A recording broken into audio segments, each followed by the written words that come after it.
আজিৰ ক্লাছলৈ স্বাগতম জনাইছোঁ। আজি আমি ৰাসায়নিক বিক্ৰিয়া অন্তৰ্গত তাপবৰ্জী আৰু তাপশোষক বিক্ৰিয়া এক্সোথাৰ্মিক এণ্ড এণ্ডোথাৰ্মিক ৰিয়েকশ্যনৰ বিষয়ে আমি আলোচনা কৰিম। তাৰপিছত আমাৰ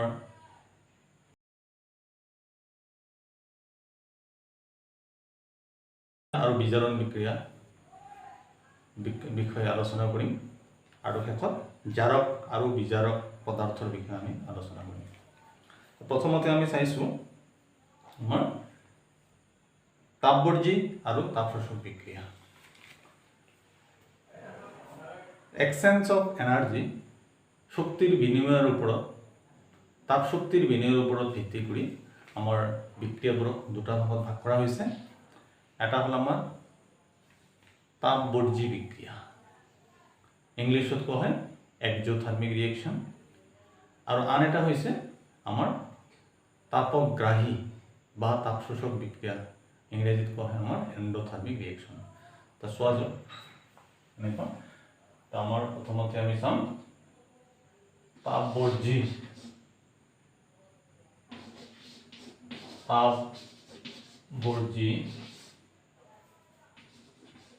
বিক্ৰিয়া, ইংৰেজিত কোৱা হয় আমাৰ এক্সোথাৰ্মিক ৰিয়েকশ্যন, এক্সোথাৰ্মিক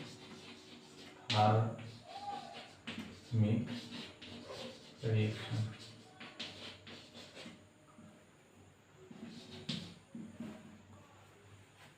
কিছুমান বিক্ৰিয়া আছে যিবোৰ বিক্ৰিয়াত তাপৰ উদ্ভৱ হয়, সেইবোৰক কোৱা হয় আমাৰ এক্সোথাৰ্মিক ৰিয়েকশ্যন বা তাপবৰ্জী বিক্ৰিয়া। তাপবৰ্জী বিক্ৰিয়া বুজাবলৈ বিক্ৰিয়াজাত পদাৰ্থৰ লগত আমাৰ তাপ প্লাছ তাপ লিখি বুজোৱা হয় বা প্লাছ কিউ লিখি বুজোৱা হয়।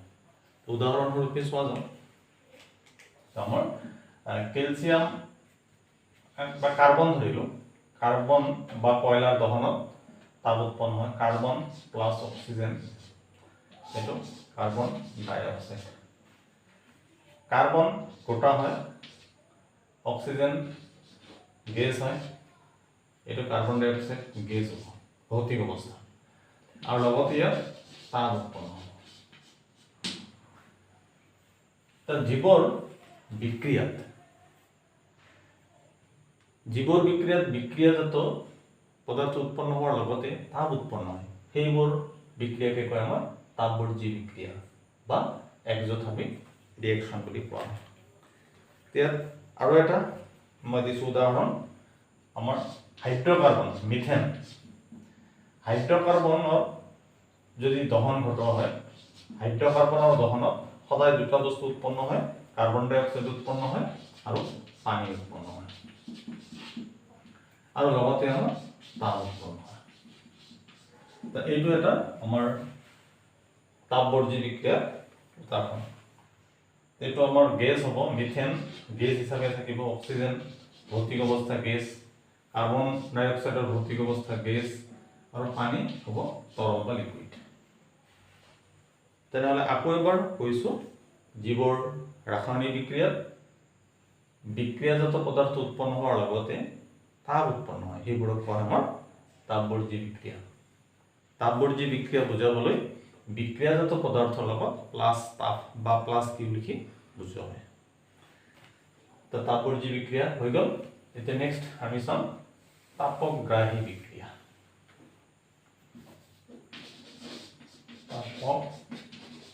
তাপগ্ৰাহী, ইংলিছত কোৱা হয় আমাৰ এণ্ডোথাৰ্মিক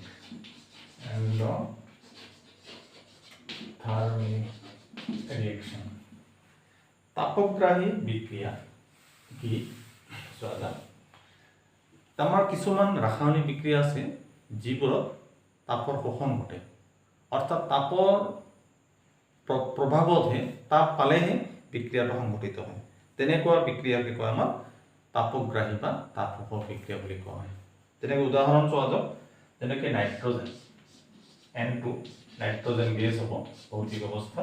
ঠিক তেনেকৈ অক্সিজেনৰ গেছ হ'ব, অক্সিজেনৰ ভৌতিক অৱস্থাত গেছ।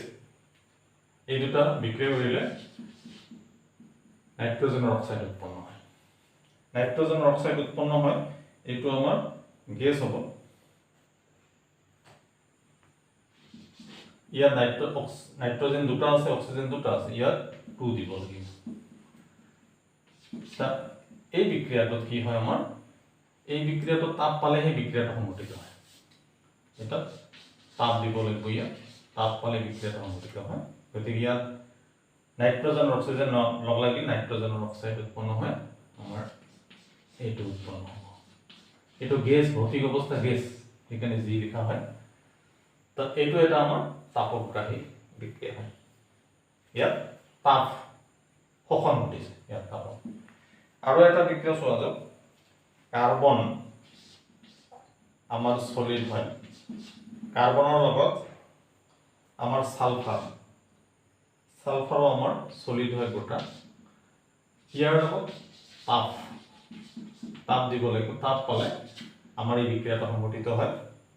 আৰু বিক্ৰিয়াটো সংঘটিত হৈ আমাৰ কাৰ্বন ডাইসালফাইড উৎপন্ন হয়। এইটো তৰল অৱস্থাত পোৱা যায়। তা এই দুটা হল আমাৰ তাপগ্ৰাহী বিক্ৰিয়াৰ উদাহৰণ। দেখা গৈছে দুটা বিক্ৰিয়াতে তাপৰ শোষণ ঘটিছে ইয়াত। তো যিবোৰ ৰাসায়নিক বিক্ৰিয়াত আমাৰ তাপৰ শোষণ ঘটে, সেইবোৰ বিক্ৰিয়াকে কোৱা হয় আমাৰ তাপগ্ৰাহী বিক্ৰিয়া বা এন্ডোথাৰ্মিক ৰিয়েকশন। তো এন্ডোথাৰ্মিক ৰিয়েকশনত কি হয় তেনেহলে, বিক্ৰিয় পদাৰ্থৰ লগত প্লাস কিউ লিখি বুজোৱা হয়। কেতিয়াবা বিক্ৰিয়াজাত পদাৰ্থৰ লগত মাইনাস কিউ লিখিও বুজোৱা হয়। এইটো আমাৰ হৈ গ'ল। নেক্সট আমি চাম জাৰণ বিক্ৰিয়া, জাৰণ বিজাৰণ বিক্ৰিয়া প্ৰথমে এতিয়া আমি চাম। জাৰণ আৰু বিজারণ, অক্সিডেশন এন্ড রিডাকশন বুলি কয় ইংলিছত। Oxidation and reduction. তা প্রথমতে আমি চাইছো নাম্বার 1 জারণ, অক্সিডেশন। তা জারণ কি বস্তু? কোনো পদাৰ্থৰ লগত অক্সিজেন যুক্ত হলে তাকে জাৰণ বুলি কোৱা হয়। যেনেকুৱা উদাহৰণস্বৰূপে আমি যদি চাওঁ, আমাৰ কাৰ্বনৰ লগত অক্সিজেন যুক্ত হলে এইটো কাৰ্বন ডাই অক্সাইড উৎপন্ন হয়, এইটো জাৰণ বুলি কোৱা হয়। নাইবা কোনো পদাৰ্থৰ পৰা যদি আমাৰ হাইড্ৰোজেন অপসাৰিত হয়, সেইটোকো জাৰণ বুলি কোৱা হয়। যেনেকৈ আমাৰ উদাহৰণস্বৰূপে হাইড্ৰোজেন সালফাইড, ইয়াৰ লগত ক্লোৰিনৰ যদি বিক্ৰিয়া হ'ব দিয়া হয়, আমাৰ HCl হ'ব আৰু সালফাৰ উৎপন্ন হ'ব। ইয়াত আমাৰ সমতুল্য কৰা হৈছে, হাইড্ৰোজেন দুটা আছে, হাইড্ৰোজেন দুটা হৈ গৈছে, ক্লোৰিন দুটা হৈ গৈছে। তা ইয়াতে জাৰণ তেনেহলে কি? যিবোৰ বিক্ৰিয়াত কোনো পদাৰ্থৰ লগত অক্সিজেন যুক্ত হয়, নাইবা হাইড্ৰোজেন আঁতৰ হয়। ইয়াত অক্সিজেন যুক্ত হৈছে কাৰ্বনৰ লগত, সেইকাৰণে এইটো জাৰণ হৈছে। ইয়াত দেখা গৈছে হাইড্ৰোজেন সালফাইডৰ পৰা হাইড্ৰোজেন আঁতৰ হৈ গৈছে, হাইড্ৰোজেন আঁতৰ হৈ সালফাৰ অকল হৈ আহিছে। তো এইটো আমাৰ জাৰণ বিক্ৰিয়া। তেনেহলে জাৰণ বিক্ৰিয়া আমাৰ সংক্ষেপতে কোনো পদাৰ্থৰ লগত অক্সিজেন যুক্ত হলে তাক জাৰণ বুলি কোৱা হয়। কিন্তু বহল অর্থাৎ জারণ বিক্রিয়া আসলে কি? বহল অর্থাৎ জারণ বিক্রিয়া হল আমার নাম্বার 1 হল অক্সিজেন যোগ হয়, অক্সিজেন যোগ। 2 নম্বৰ আমাৰ হাইড্ৰোজেন আঁতৰ, জাৰণ বিক্ৰিয়া তেনেহলে 2 নম্বৰত কি হয়? হাইড্ৰোজেন আঁতৰ হয়।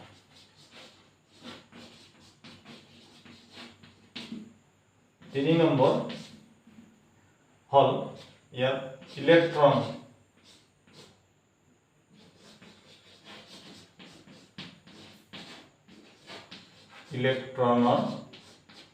অপহৰণ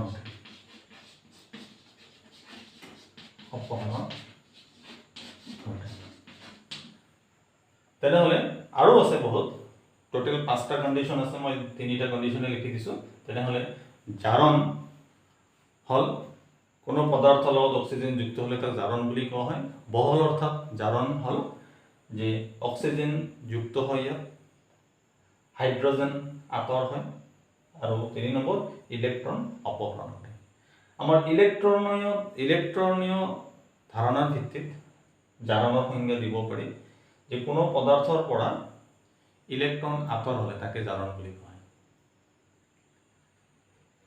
এইটো আমাৰ হৈ গ'ল অৰ্থাৎ আমাৰ সোডিয়ামৰ ক্ষেত্ৰত যদি চাওঁ এইটো আমাৰ জাৰণ হ'ব সোডিয়াম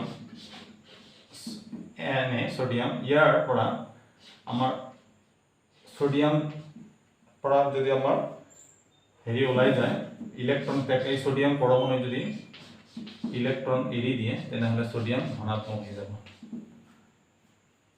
ইলেক্ট্ৰন ত্যাগ কৰিলে তাক জাৰণ বুলি কোৱা হয় তেনে এইটো জাৰণ হৈ গ'ল নেক্সট আমি চাম এতিয়া বিজাৰণ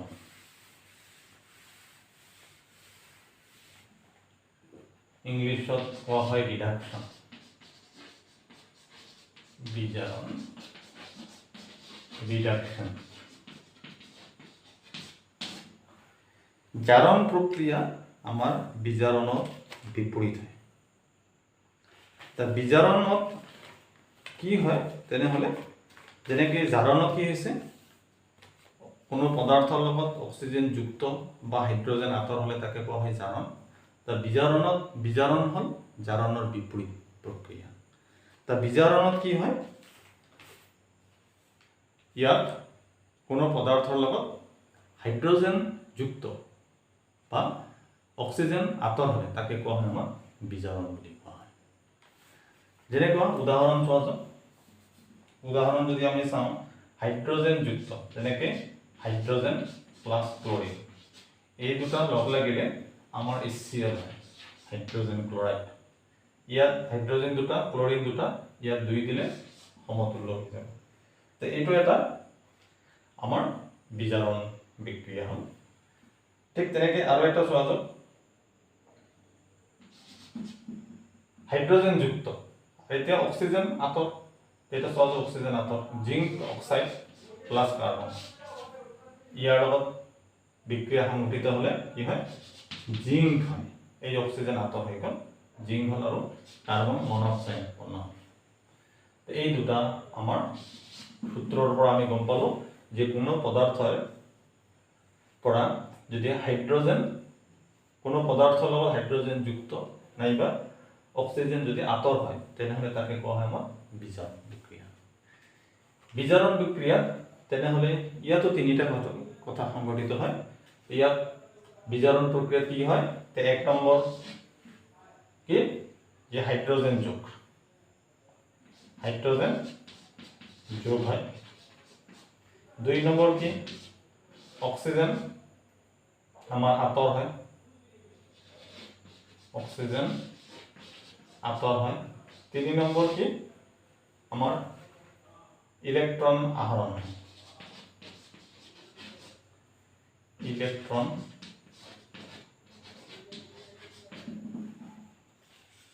ইলেক্ট্ৰন যোগ হয় এই তিনিটা বস্তু সংঘটিত হয় উদাহৰণস্বৰূপে আমি চাব পাৰোঁ উদাহৰণস্বৰূপে যদি আমি চাওঁ যে ক্লোৰিন এটা পৰমাণু ক্লোৰিনে ইলেক্ট্ৰন গ্ৰহণ কৰিলে ইলেক্ট্ৰন আয়ন উৎপন্ন হয় কোনো পদাৰ্থই ইলেক্ট্ৰন গ্ৰহণ কৰিলে তাকে কয় বিজাৰণ আর ইলেকট্রন ত্যাগ করা মানে হল জারণ আর ইলেকট্রন গ্রহণ করা মানে হল বিজারণ ইলেকট্রনের ধারণার ভিত্তিতে তো আমার তেনেহলে বিজারণ প্রক্রিয়া সংক্ষেপতে কাক কয় যি বিক্রিয়া আমার হাইড্রোজেন যুক্ত হয় বা অক্সিজেন আঁতৰ হয় তাকে কয় বিজাৰণ বুলি কোৱা হয় বা বিজাৰণ বিক্ৰিয়া বুলি কোৱা হয় তাৰ বিজাৰণ বিক্ৰিয়া আজ কি কি সংঘটিত হয় আছে সাধাৰণতে কেইবাটাও সংঘটিত হয়, কেইবাটাও শর্ত সংঘটিত হয়, কিন্তু মূল শর্ত মই তিনিটা কৈ দিছো। বিজারণ বিক্রিয়াত হাইড্রোজেন যোগ হয়, 2 নম্বৰ অক্সিজেন আঁতৰ হয়, আৰু 3 নম্বৰ কি ইলেক্ট্ৰন যোগ হয়। তো ইলেক্ট্ৰনীয় ধাৰণাৰ ভিত্তিত তেনেহ'লে জাৰণ বিজাৰণৰ সংজ্ঞা কেনেকুৱা, যে কোনো পদাৰ্থৰ পৰা ইলেক্ট্ৰন ত্যাগ হয়, ইলেক্ট্ৰন আঁতৰ হ'লে তাক কয় আমাৰ জাৰণ, আৰু কোনো পদাৰ্থৰ লগত ইলেক্ট্ৰন যোগ হ'লে তাকে কয় বিজাৰণ। তো এতিয়া নেক্সট আমি শিকি আজি জাৰণ বিজাৰণ বিক্ৰিয়া একেলগে। অক্সিডেশন ৰিডাকশন ৰিঅ্যাকশন, জাৰণ বিজাৰণ বিক্ৰিয়া কেনেকুৱা। জাৰণ বিজাৰণ বিক্ৰিয়া, জাৰণ বিজাৰণ বা ৰেডক্স বিক্ৰিয়া বুলি কোৱা হয়, রেডক্স বিক্রিয়া।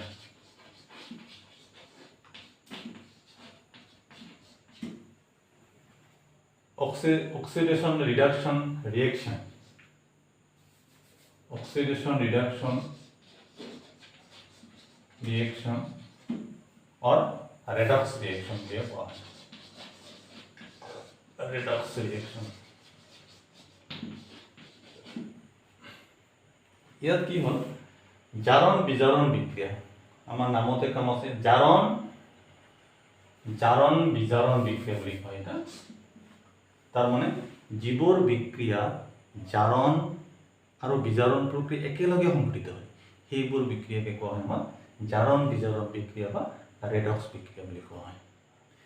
উদাহৰণস্বৰূপে চোৱা যাওক জাৰণ বিজাৰণ বিক্ৰিয়া এটা উদাহৰণ, যেনেকৈ copper oxide plus hydrogen, copper অক্সাইডে হাইড্ৰোজেনৰ সৈতে বিক্ৰিয়া কৰিলে আমাৰ এই ক্ষেত্ৰত আমাৰ কপাৰ উৎপন্ন হব, আৰু অক্সিজেন আৰু হাইড্ৰোজেন লগ লাগিলে পানী উৎপন্ন হব।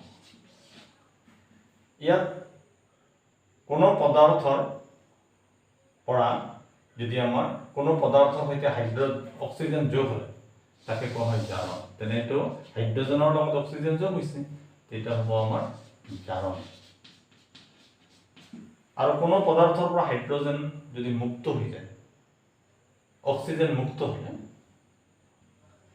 অক্সিজেন যুক্ত হলে জারণ, আর অক্সিজেন আঁতৰ হলে এটা হল বিজাৰণ। তেনেহলে কপাৰ অক্সাইডৰ পৰা কিপ্ৰিক অক্সাইডৰ পৰা আমাৰ অক্সিজেন আঁতৰ হৈছে, এটা হ'ব আমাৰ বিজাৰণ। বিজাৰণ তো ইয়াত দেখা গৈছে জাৰণ আৰু বিজাৰণ বিক্ৰিয়া একেলগে সংঘটিত হৈছে, যে এটাই অক্সিজেন এটাৰ লগত অক্সিজেন যোগ হৈছে, হাইড্ৰোজেনৰ লগত অক্সিজেন যোগ হৈছে, এইটো জাৰণ হৈ গ'ল। আৰু ইয়াত নেক্সট দেখা গৈছে কি কপাৰ অক্সাইডৰ লগত কপাৰ অক্সাইডৰ পৰা অক্সিজেন আঁতৰ হৈছে, এইটো হৈছে বিজাৰণ। ইয়াত আমি আৰু এটা আমি চাব পাৰোঁ, আৰু এটা উদাহৰণ চোৱা যাওক। নেক্সট আমাৰ হাইড্ৰোজেন সালফাইড, ইয়াৰ লগত আমাৰ ক্লোৰিনৰ বিক্ৰিয়া ঘটিলে আমাৰ সালফাৰ উৎপন্ন হ'ব, প্লাস আমাৰ হাইড্ৰোক্লোৰিক এসিড উৎপন্ন হ'ব। ইয়াত 2 দিব লাগিব সমতুল্য কৰিবলৈ হ'লে। তো ইয়াত জাৰণ কাক কয়, অক্সিজেন যুক্ত নাইবা হাইড্ৰোজেন আঁতৰ। তো ইয়াত হাইড্ৰোজেন আঁতৰ হৈছে, হাইড্ৰোজেন সালফাইডৰ পৰা ইয়াত হাইড্ৰোজেন আঁতৰ হৈছে, তো এইটো জাৰণ হ'ব। নেক্সট ক্লোৰিনৰ সৈতে এটা হাইড্ৰোজেন যোগ হৈছে, তা হাইড্ৰোজেন যোগ হলে তাকে কয় বিজাৰণ। ইয়াত দেখা গৈছে জাৰণ আৰু বিজাৰণ প্ৰক্ৰিয়া দুটা একেলগে সংঘটিত হৈছে, এটাৰ যদি জাৰণ হৈছে আনটোৰ বিজাৰণ ঘটিছে। তো জীৱৰ বিক্ৰিয়াত জাৰণ আৰু বিজাৰণ প্ৰক্ৰিয়া দুটা একেলগে সংঘটিত হয়, তেনেবোৰ বিক্ৰিয়াকে কোৱা হয় জাৰণ বিজাৰণ বিক্ৰিয়া বা ৰেডক্স বিক্ৰিয়া বুলি কোৱা হয়। এতিয়া আমি লাষ্ট চাম জাৰক আৰু বিজাৰক।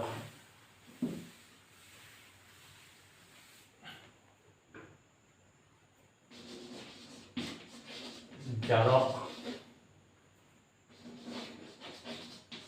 আৰু বিজাৰক। ইংলিছত কোৱা হয়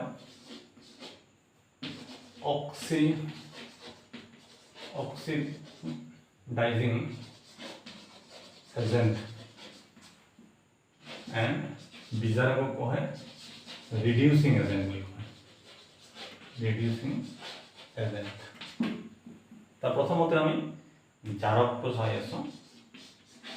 জাৰক জাৰক কি বস্তু?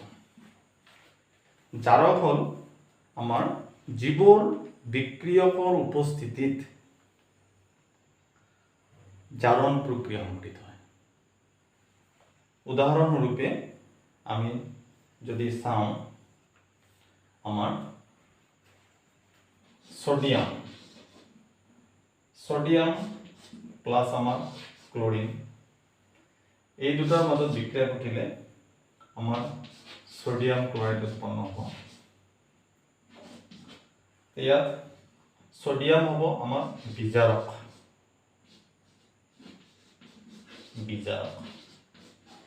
আৰু ক্লোৰিন ইয়াত হ'ব আমাৰ জাৰক।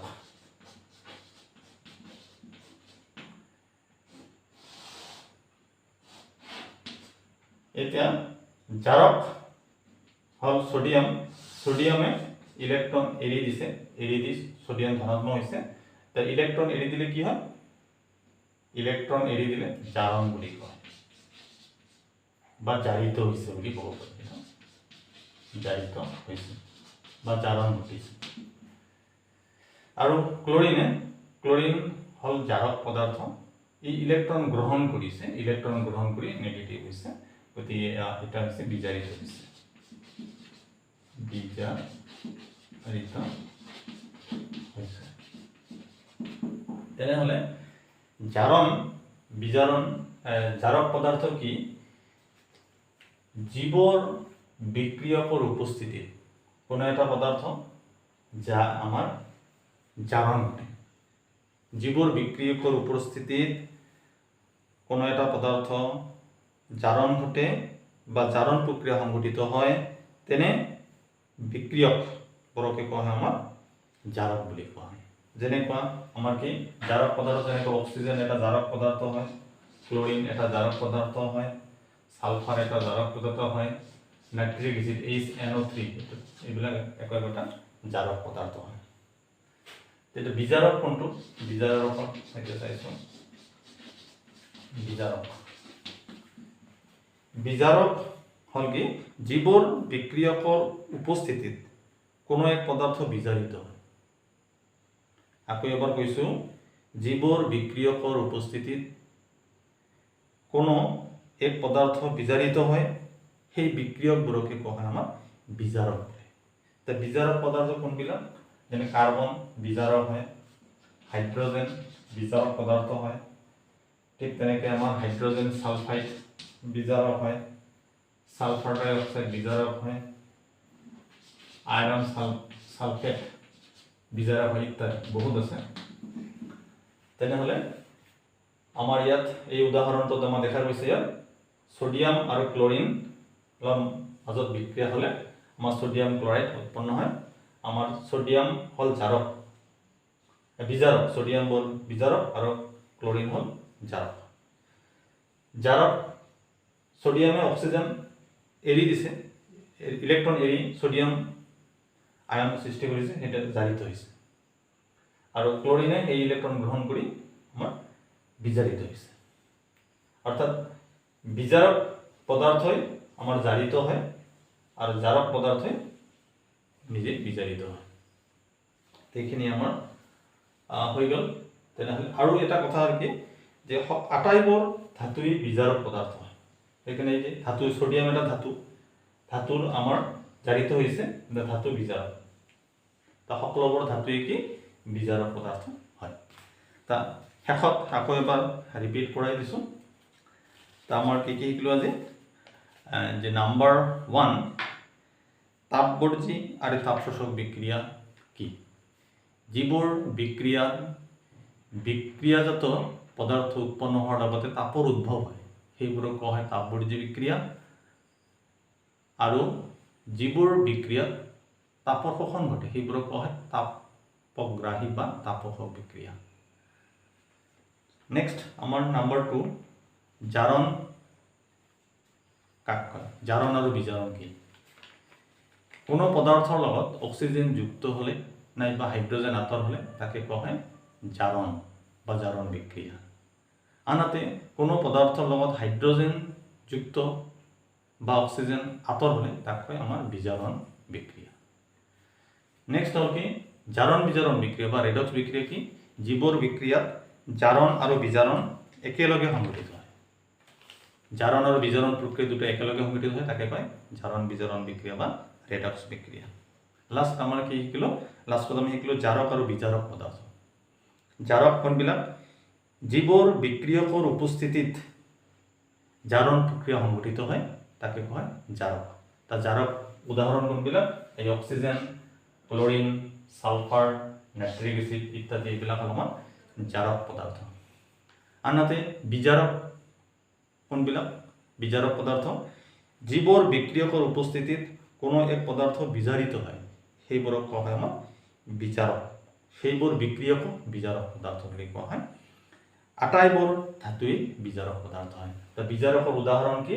কাৰ্বন বিজাৰক হয়, হাইড্ৰজেন বিজাৰক, হাইড্ৰজেন সালফাইড বিজাৰক, সালফাৰ ডাইঅক্সাইড বিজাৰক, আইৰন সালফেট বা ফেৰাছ সালফেট বিজাৰক। আজিলৈ ইমানতে সামৰিছোঁ। ভিডিঅ'টো চোৱাৰ কাৰণে ধন্যবাদ জনাইছোঁ। আজিলৈ ইমানেই। নমস্কাৰ।